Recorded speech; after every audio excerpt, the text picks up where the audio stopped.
Hey guys, no need to fear the blue screen error. We have the solution to get you back on track. Just follow my screen to fix this issue.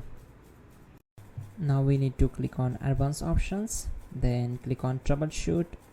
Now click on advanced options, and at the last we need to click on command prompt. Now type chkdsk space /f space /r space c colon and hit enter. Then we need to wait for some time to complete the process. Once done, move to the next step. Now we need to type this command c colon and simply press enter.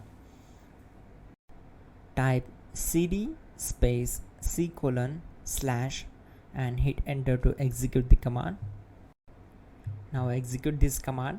Type cd space windows and simply hit enter.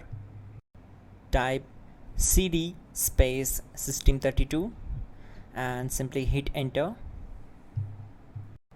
Type in cd space config and simply hit enter to execute the command. Now type md backup and simply hit enter.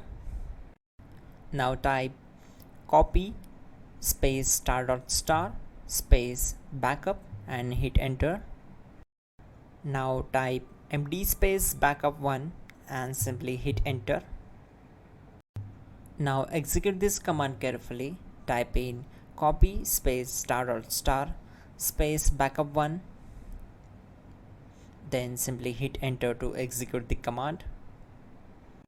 Now type cd regback and hit enter.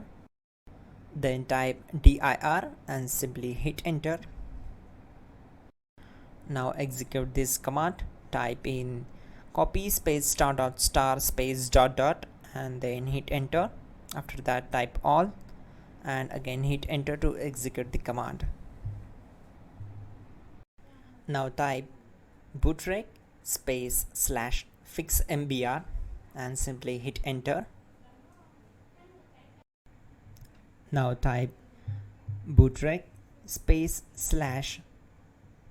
/fixboot and hit enter to execute. Type cd space c colon / and hit enter.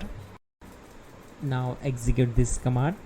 Type cd space windows /system32 /config /regback, then simply hit enter to execute this command.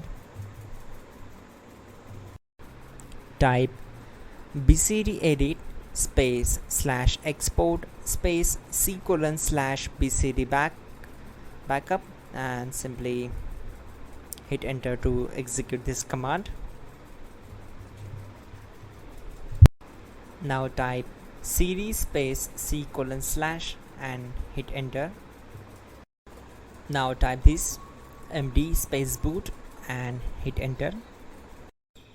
Now type cd space boot and simply hit enter.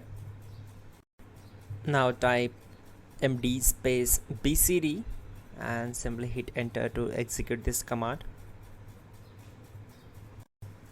Type cd space c colon / and hit enter. Type attrib c colon /boot /bcd -h -r-s and hit enter. Now type ren space c colon /boot /bcd space bcd.old, then simply hit enter to execute this command. Type bootrec space /rebuild bcd and hit enter. Type exit and hit enter. Now click on continue. It will restart your system. So that's it guys, your problem is solved and you're good to go.